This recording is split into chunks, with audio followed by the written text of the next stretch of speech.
Trump raises fist before deposition, calls New York AG Letitia James lawsuit ridiculous. Former President Donald Trump repeated his claim that Albany's top prosecutor is racist, and that her lawsuit against him is ridiculous before being deposed in connection with a $250 million civil case Thursday morning. Trump, 76, was back in Manhattan 8 days after being charged with 34 felonies to testify in connection with accusations that he and 3 of his children overvalued his assets by billions of dollars to get favorable loans. The current Republican contender for president took to Truth Social to issue a bitter attack on New York Attorney General Letitia James hours before his expected deposition. "I will be heading downtown to meet with a racist who leaked that I would be there at 9:30 a.m., Trump wrote. The leak makes it much more difficult for the police and Secret Service to do their job. This civil case is ridiculous, just like all of the other election interference cases being brought against me. If I had a fair judge, this case would have never happened. MAGA." James' office declined to issue a comment on Trump's missive. It had not been previously reported what specific time Trump was expected to be deposed. Trump had already sat for a deposition in the civil case last year,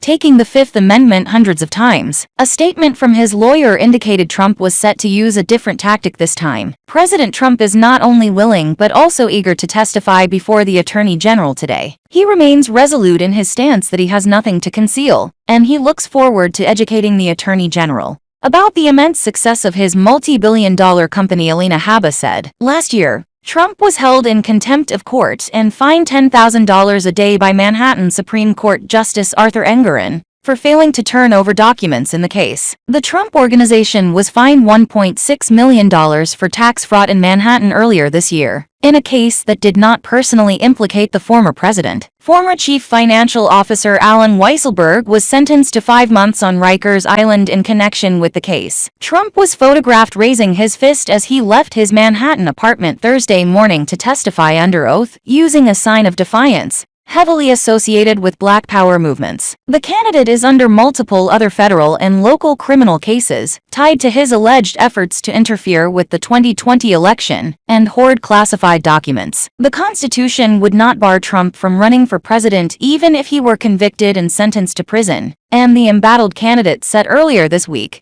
he had no plans to abandon his third consecutive bid for the White House.